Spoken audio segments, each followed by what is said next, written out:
Lady Luck can be a cruel mistress, but for some ludicrously lucky people, she comes just when they need her most. From a woman who survived falling 14,500 feet without a parachute to a girl who was frozen solid for a whole night, the following stories of these real-life legends are sure to leave your jaws on the floor. So get ready to shuffle to the edge of your seat as we take a look at even more of the luckiest people who survived against impossible odds.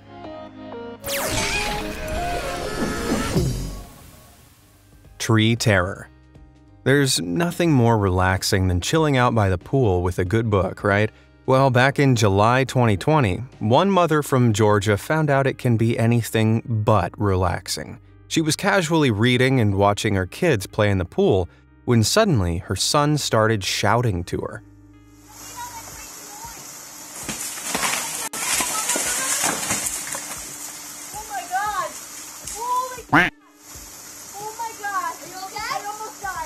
Whoa, she leapt out of the way just in time. That heavy tree splintered and smashed down directly onto the sunbed she'd been lounging on moments before.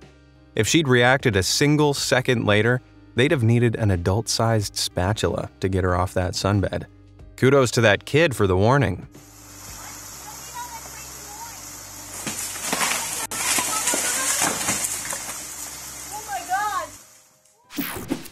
Dollar Bill Morgan.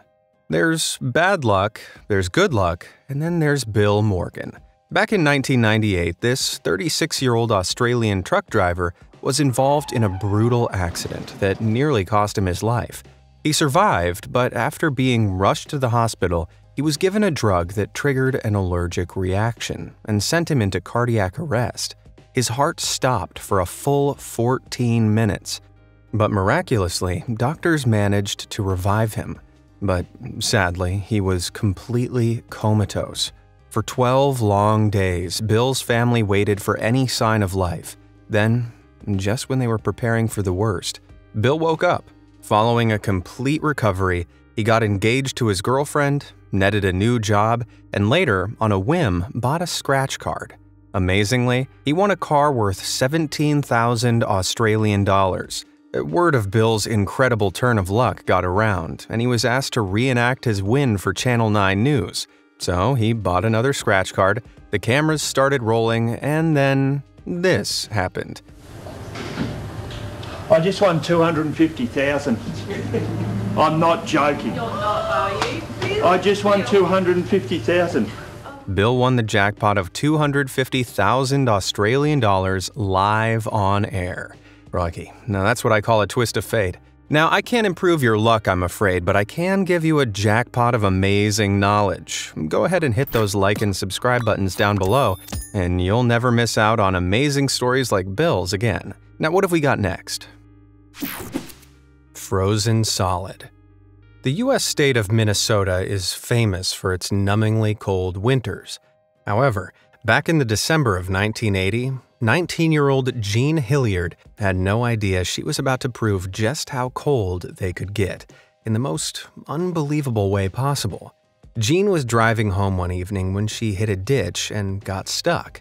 Trying to get the car back up and running on her own was useless, so she got out and started walking to a friend's house down the road.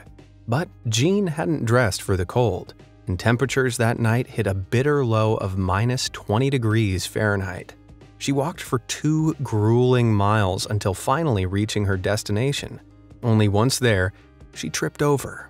Lacking the energy to stand up with her body rapidly shutting down, she crawled towards the doorstep and, get this, froze completely solid.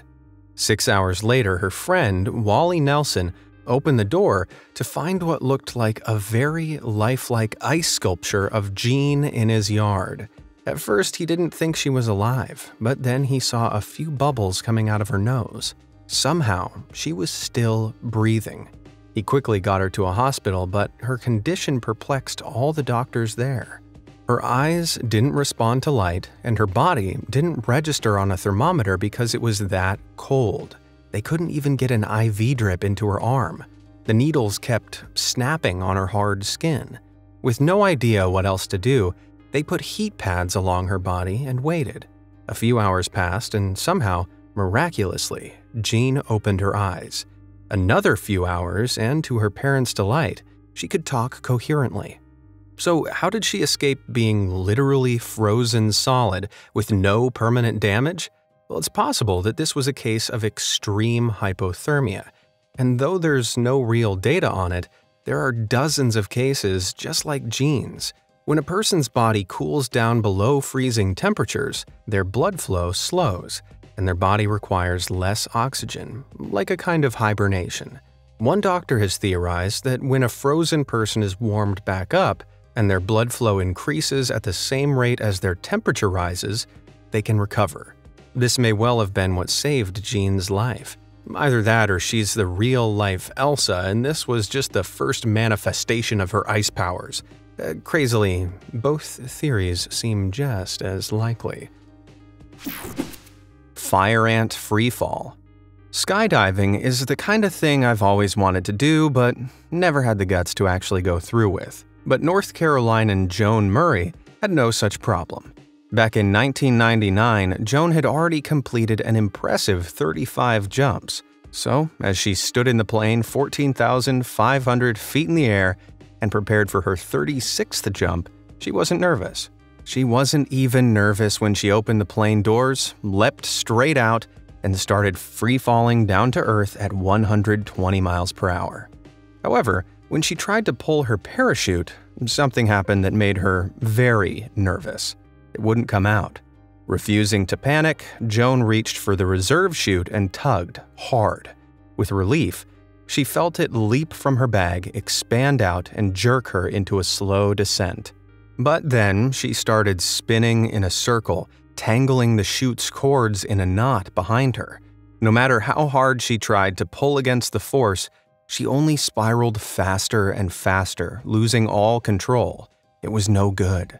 Joan rocketed towards the cold, hard ground at a bone-crunching 80 miles per hour. She hit the earth, heard a loud crack, and everything faded to black. Joan fell into a coma, and after being taken to a hospital, she underwent copious reconstructive surgeries and blood transfusions. The whole right side of her body had been crushed. It wasn't looking good. And then, after 2 weeks, she woke up and went on to make a full recovery. How was this even remotely possible? Well, by complete chance, Joan had crash-landed on a fire ant nest. The venomous ants immediately started crawling all over her, biting and stinging her about 200 times. Their venom, called solenopsin, stimulates the nervous system, and the ants injected Joan with so much of the stuff that it kept her heart beating until the ambulance arrived. Incredibly, the whole experience didn't knock her passion for plunging, and she later went on to complete a 37th skydive. You could say that her story had a bit of an anti-climax. Avalanche escapes. Now, my ideal vacation involves a tropical island, a good book, and bottomless cocktails. Though some people prefer to be a bit more adventurous, like this serious skier in the French Alps. They look like they're having a blast, but while slaloming down the slope, they accidentally aggravated the snow, causing a small avalanche.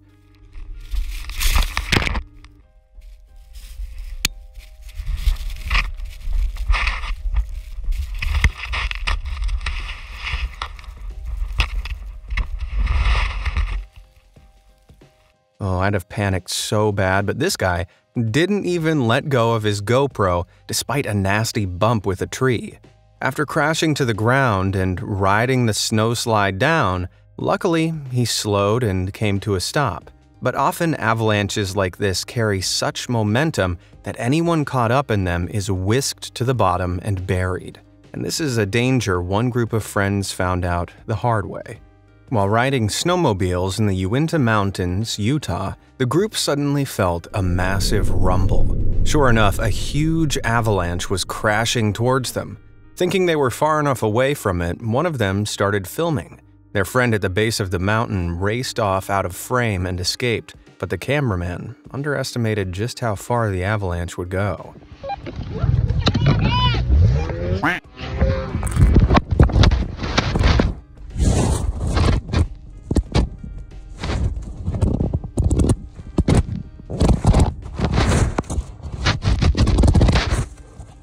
good? Yep.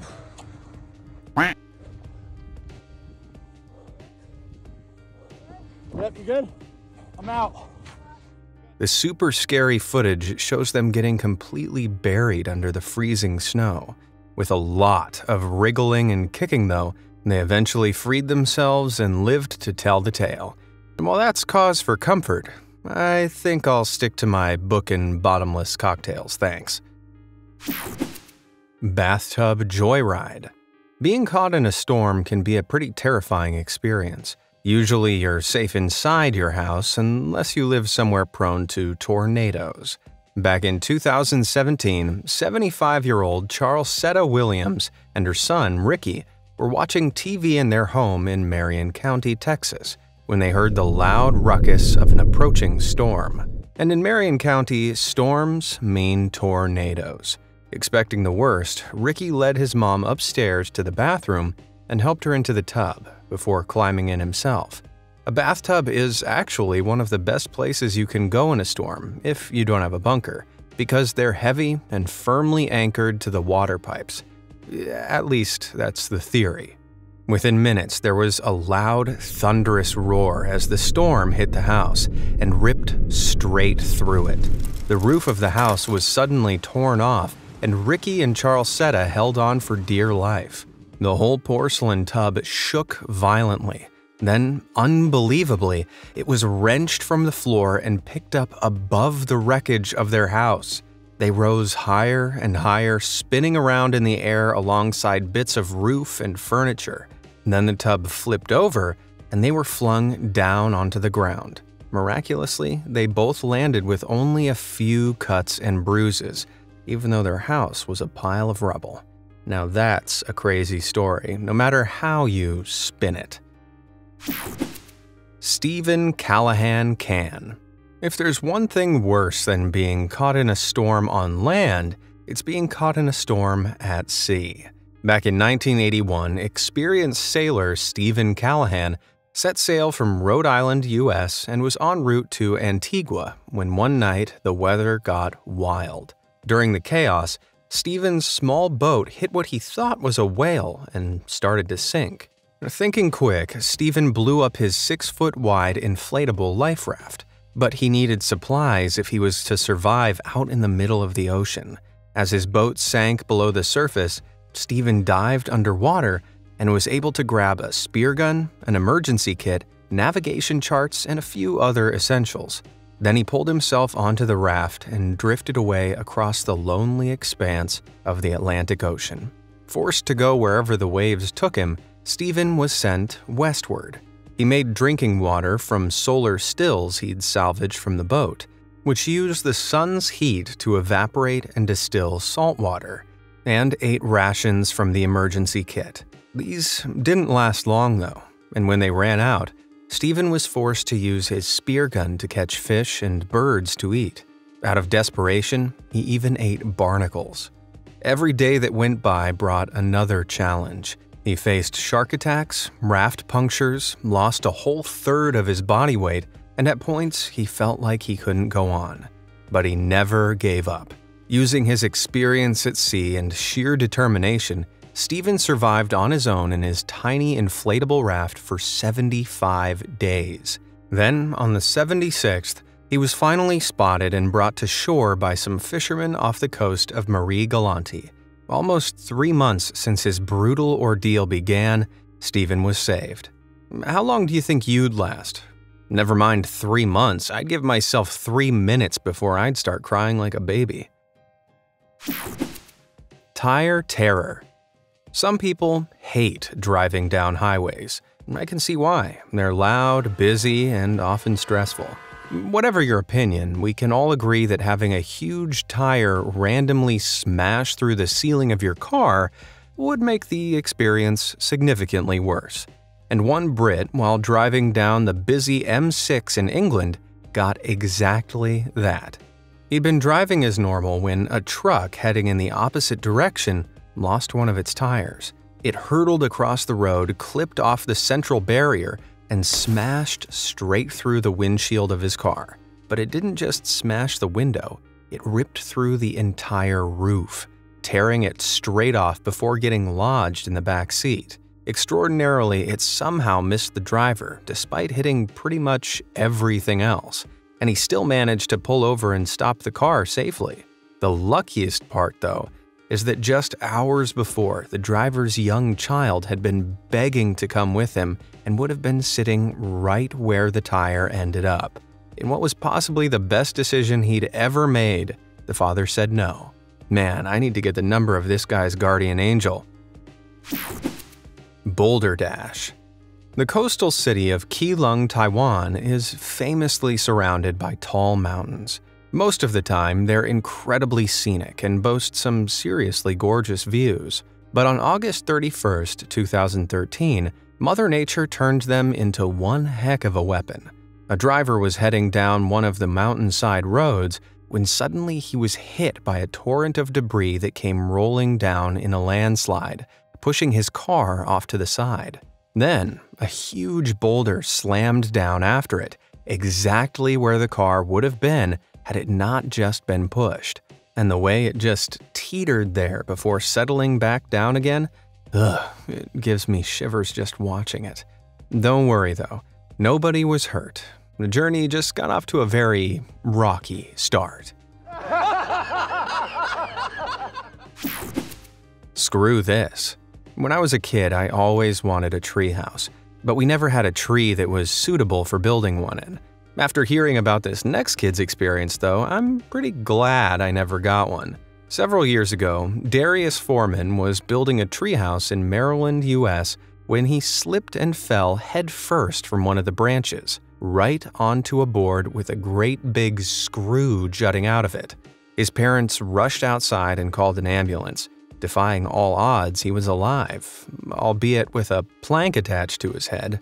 However, if the screw had gone just a single millimeter more, it would have been a very different story. When the medical helicopter arrived, though, he couldn't fit through the door because the board was too big. Firefighters arrived on scene and sawed a portion of it off from the top. However, they couldn't saw too close to the boy's head or risk nudging the nail and causing more damage. Eventually, another bigger chopper arrived, and Darius was finally flown to a hospital. Once there, doctors carefully removed the rest of the board, and Darius went on to make a full recovery. But thank God they didn't screw up. Cray Larray. Anyone who drives knows what a pain breaking down on the side of the road can be. But what if your car broke down in the middle of the Sahara Desert, you had no phone, and only a few days of food and water?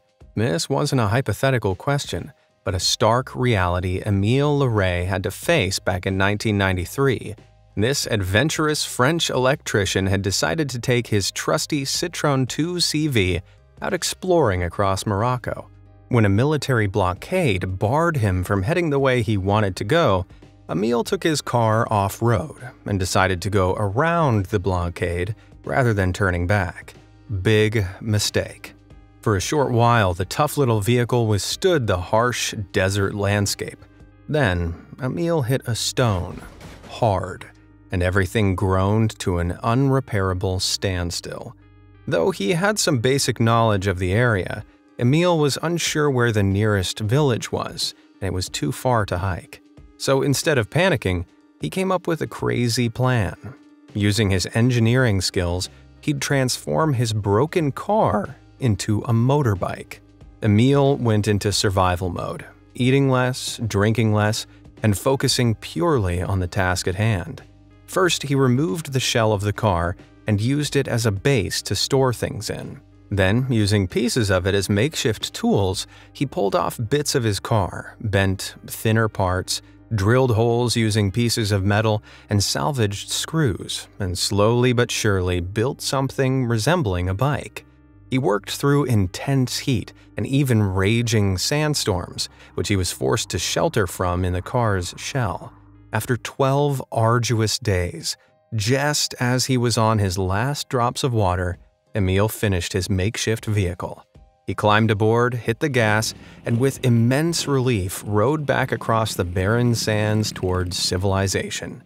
But as he triumphantly reached the Moroccan city of Tantan, the police immediately fined him around $1,000 for driving an illegal vehicle. Not exactly the welcome back from the brink party I bet he was hoping for. Carnage.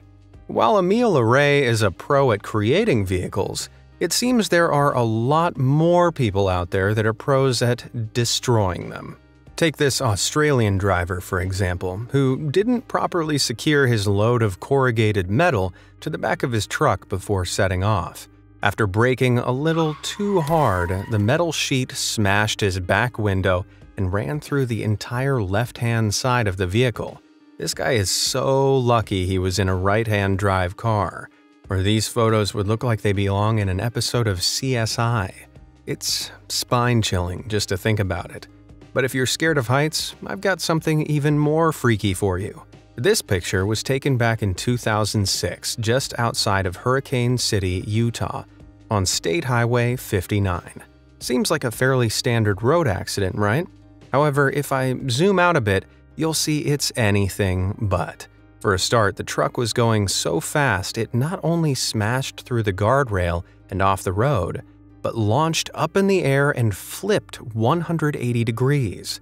And it's a good job it did, because otherwise it would have fallen down this.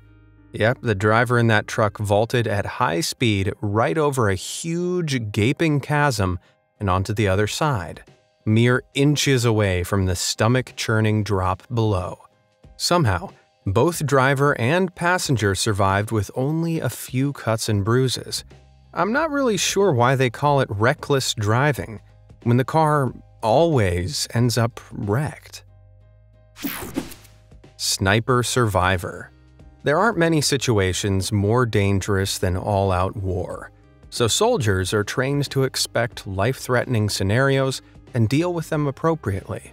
Even so, what U.S. Marine Sam Arnold survived in Afghanistan back in 2013 is almost impossible to believe. While scoping out a location, Sam's squad heard gunfire and decided to investigate. Then, this happened.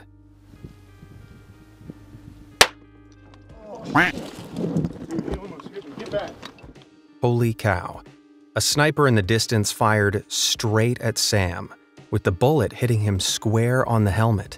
After rushing back to safety, the Marines regrouped. Against all odds, Sam was fine, if a little shocked. In fact, I'd say he took it incredibly well. Motherfucker, dude. That's through. All right, let's get out here and do something about this. It's one thing stopping a shot from a small firearm, but to stop one from a powerful sniper rifle is another matter entirely. Luckily, thanks to a combination of a strong helmet and relatively low-power rifle, Sam Arnold made it out with his life and his underwear fully intact. What a hero. Crash landing. More than 50 million road traffic accidents occur around the world every year, but occasionally one of those accidents is so crazy it defies belief. When a group of 3 friends were driving in their pickup truck near Johannesburg in South Africa back in 2012, they were suddenly met with a terrifying sight.